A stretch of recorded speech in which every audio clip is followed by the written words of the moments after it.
Hey everyone, hope you're all having a great day. 6v6 versus 5v5 is perhaps one of the most popular balance-related topics discussed in the online Overwatch community.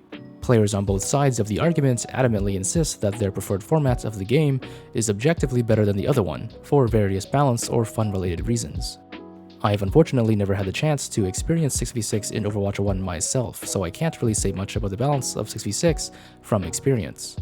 But of the balance-related arguments I've heard from other content creators, most of them seem to make sense. Having two tanks on your team means that tanks don't need to be raid bosses and increases the creative strategy afforded to tank players. With two tanks, they can cover each other's weaknesses or amplify each other's strengths to create cool synergies to make the tanking experience more flexible and dynamic. With two tanks, they can play off of each other's positioning, allowing tanks to more meaningfully create off angles and flanks, and because there are two tanks, a single person doesn't have to take every annoying anti-tank ability in the game. If tanks aren't raid bosses, it also makes tank versus non-tank interactions more interesting for both parties, because a single tank doesn't need to be as overpowered compared to non-tanks, and tanks don't need as many weaknesses, limitations, or counters to restrict their naturally overpowered designs. And non-tank players can fight against tanks without needing to exploit those obvious weaknesses. Some of the arguments against 6v6 are that it presents annoying balance issues in regards to tank synergies, which are exacerbated by support utility, but that's probably more of an issue with the design of the tanks themselves rather than the format. Another argument is that it restricts the flow of the game, especially on certain maps and at certain choke points, since two tanks are able to control space to a much greater degree, but again, that's probably more of an issue with map design rather than the format. From a pure balance perspective, 6v6 is probably a better design, at least theoretically. There's a reason that games like Counter-Strike and Valorant have more than one bomb site, and it's because having only a single point of interest limits the strategy of the game in a way that makes it less interesting. In some ways, the concept of the tank is the defining feature of Overwatch. The abilities, the game modes, and the maps are important, but arguably the tank role is what most significantly differentiates Overwatch from other FPSs, at least from the perspective of gameplay. If Overwatch had no tanks at all, it would probably still be a functional game, functioning more similarly to other FPSs, but it would be a significantly different game. I would argue that the presence of the tank is the primary reason that Overwatch even feels like Overwatch in the first place, and not just respawn Valorant with a longer time to kill. The tank is a major reason that Overwatch isn't all about holding angles, crosshair placement, aim, and reaction time, and it's the major reason that teamfights are more interesting. We of course can't ignore the importance of supports, but how I would put it is that the presence of healers only dictates the speed of the game, by effectively increasing things like time to kill. But the tank is what makes Overwatch gameplay so dynamic, introducing concepts like space that are unique to Overwatch. With two tanks, the game, at least in theory, is more complex, because the thing that controls the dynamic of teamfights has more variation, and many of the balance problems associated with two tanks probably could have been solved with better map, hero, and gameplay designs. If tanks are too good at controlling space, then simply nerfing their ability to control space probably makes more sense than the complete removal of a player. For more than a year of Overwatch 2, the support role was blamed for making the game feel too tedious, because there was too much healing. We probably could have solved the problem by removing one of the supports, but that's probably an incredibly silly solution, since you could obviously just tune down the healing numbers, or perhaps introduce some kind of anti-heal passive. As much as players like to criticize Blizzard for balanced decisions, the devs are probably well aware of the arguments for 6v6, and they themselves have shown that they are more than willing to address gameplay issues with drastic changes. Unfortunately for fans of 6v6, it's probably not coming back, and in a recent interview with Aaron Keller, Flats, the interviewer, was apparently even told not to ask questions regarding 6v6 because the developers don't have anything left to say about it. Despite 6v6 probably being the better format, the primary motivation for 5v5 is probably not balance related. In my opinion, the reason that 6v6 is unlikely to return most likely has to do with the change in monetization, and namely the transition to free-to-play. In free-to-play games, intuitively, one of the most important aspects of the game, at least from the perspective of the developers, is how are you going to convince your player base to spend the most amount of money in your game. Interestingly, we live in a society where although everyone understands quite clearly that companies exist for profit, it's usually bad PR for companies to talk about profit-driven goals, which is probably why the developers don't talk much about 6v6. Inevitably, for games like Overwatch, which require massive amounts of investments to create, in most cases you're going to need to get that money from somewhere. And the people who make the investments are usually going to be most concerned with maximizing their cut of the profits within the time frame that they plan on staying invested. Maybe that sounds strange for those who appreciate great competitive games, because why wouldn't a better competitive design be more profitable? And you probably know the answer already. It's because the motivating factors behind how most people spend money in games has very little to do with the quality of its competitive design. An important variable that correlates with the likelihood of spending money is playtime.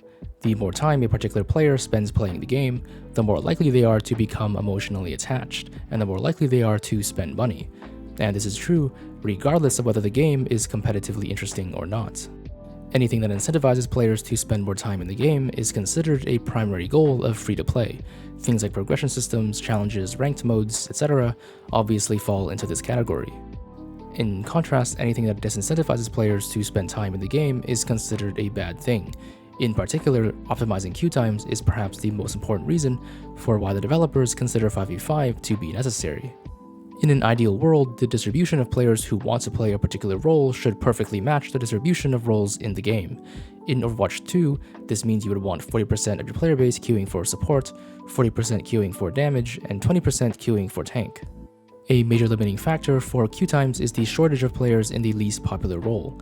If less than 20% of players want to play tank, then it has to be the case that at least one of the other roles has to wait a bit longer, because they have to wait for someone in the tank role to enter the queue.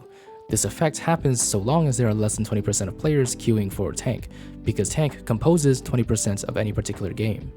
A common argument is that the tank role wouldn't be so unpopular if it was simply designed better, and while that is probably true, it also seems to be the case that a universal fact of gaming is that tank will always be the least popular class in any game in which it exists. And this fact is quite evident in Overwatch, where even though the tank is less than half the size of the other roles, there often still aren't enough of them. Keep in mind that this isn't fixed by a larger player base. What's important isn't the number of players, but the distribution of the player base by role. Regardless of how large the player base is, as long as the ratio of tank players is less than it needs to be, queue times will be negatively affected. Naturally, if there were twice as many tanks in a game, the queue time problem would be twice as bad. Sure, right now, the quick play queue times are probably only somewhere between 1 to 3 minutes for non-tank roles during peak hours, but increasing that number to 2 to 6 minutes is a pretty big deal considering the fact that games themselves might only last between 5 to 10 minutes. Many players probably wouldn't mind waiting a few more minutes if it meant a higher quality competitive game. But unfortunately, in a free-to-play setting, competitive design is often not the driver of revenue, and is often even in some ways a limiter of revenue because the more competitively interesting a game is, the less it might appeal to the average person for a variety of reasons. In this case, even though 6v6 is probably better from a competitive standpoint, the primary motivation for 5v5 isn't necessarily better balance, but better queue times, which lead to better player engagement and player retention, which eventually lead to more money. From an individual perspective, longer queue times might not seem like that big of a deal, since at most maybe you'll play 1 to 2 less games per session. But if you have data tracking the spending behavior across millions of players, adding even 10 seconds to your average queue time could potentially mean a lot of lost money. In fact, companies like Amazon and Google have even done experiments to see exactly how waiting for web pages to load affects certain metrics, and it turns out that even adding a fraction of a second of artificial lag results in significant decreases in sales and search traffic. Every minute that a player is forced to wait is an extra minute that they might consider logging out of the game, and serves as a reason why someone might not want to play Overwatch for their next gaming session. And from the point of view of trying to maximize player engagement, that's obviously a bad thing. This is especially relevant for newer players because if you're designing a free-to-play game that's supposed to appeal to as many people as possible, you really don't want a new potential spender to experience a 5-minute queue for a 5-minute game, because that's going to leave a bad impression and therefore decrease the likelihood that they'll eventually spend money. This is perhaps one of the major downsides of free-to-play games, because the games are often designed for those who care about it the least. We of course can't ignore the fact that a suboptimally designed game also probably drives certain players away as well, but from a game development perspective, that's just a matter of weighing the financial consequences and seeing which group generates more revenue. Under a pay-to-play model, you really want to create the best content you can so that you can convince those who love your game to keep loving your game, and therefore keep buying content as you create it.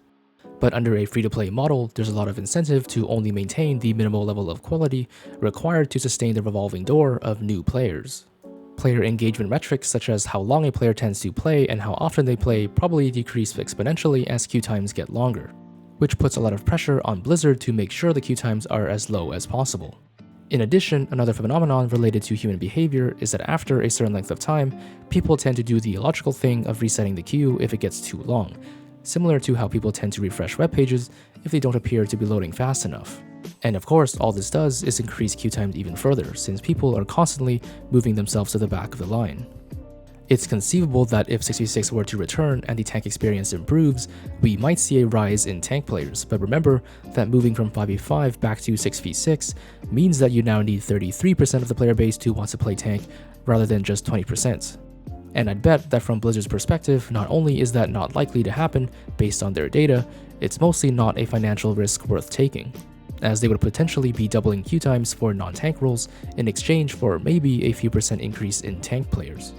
In order to prevent the queue times from exploding, you would effectively need to somehow double the amount of tank players by somehow summoning completely new Overwatch players who only want to play tank out of thin air, which is probably not going to happen, or convince damage and support mains to switch over to tank, which, considering the psychology of why people main certain roles in the first place, that's again not something that's likely to happen. Mercy mains are probably not going to be switching to tank because 6v6 is really awesome. Most players who are already not queuing tank regularly are probably not going to be convinced by the return of 6v6. Sure, there are probably some amounts of tank players who left due to 5v5 that might return if 6v6 came back, but it's probably not enough to justify the change. The universal law of tank unpopularity simply has to do with the fact that the personality traits needed to enjoy a role like tank is simply more rare among the population of gamers in general. To be a tank main, you need to be okay with being patient and not always being the one getting all the kills, which is why damage mains don't play tank. To be a tank main, you need to be okay with the pressure of playing aggressively while the entire enemy team tries to kill you, which is why support mains don't play tank. And so even if 6v6 does improve the tank experience, it's unlikely to yield the necessary changes to the role distribution in such a way that it benefits the majority of players. Beyond just the experience of queue times, it's also conceivable that 5v5 improves the perceived experience of Overwatch for your average, more casual non-tank player, which composes the majority of the player base. And so, using a sort of financial utilitarian logic, there's even more of a reason for Blizzard to not bring back 6v6, based on the fact that the most amount of people feel like their experience is improved by 5v5 as long as they're not a tank player. With only one tank on each team, maps tend to feel less claustrophobic, there's less visual clutter, there's less damage mitigation, each player feels more important, and the game is easier to understand. All things that are not related to balance but are great if the reason you play Overwatch is just to pass the time, and you're not playing because you're looking for a hyper-competitive experience. Now, Blizzard could probably take reasonable steps to address each of these things individually, while also maintaining a 6v6 format by reworking core parts of the game design to better facilitate those goals. But again, even if we assume that tank could be enticing enough such that 33% of the player base wanted to play it, the motivation comes down to financial incentive. Would it be easier and by extension cheaper to spend months and potentially years of development resources meticulously reworking heroes and maps to improve the quality of 6v6 such that everybody, including tank players, are happy? Or would it be easier to simply press the delete button on one of the tanks and instantly improve the perceived experience of 80% of the player base in exchange for potentially disappointing 20%? In terms of an investment to return ratio, probably the latter. That's not to say that 6v6 wouldn't make tons of money anyway, it's just that under the Overwatch 2 model, 5v5 has a potential to make even more in the long run. And in the modern gaming industry, asking a company to not actively capitalize on profits is pretty much out of the question, and so as much as I would personally love to see 6v6 return, that's why I don't think it will. And so in conclusion, I don't think 6v6 is coming back because 5v5 improves queue times, it facilitates a better casual experience, it's the simpler solution, and ultimately, because it makes more money. And that's all I have to say for now. If you made it this far, I want to thank you for watching. If you enjoyed the video, consider subscribing and leaving a like and comment to support the channel. Feel free to let me know your thoughts on 6v6 versus 5v5. And with that, I hope you have a wonderful day.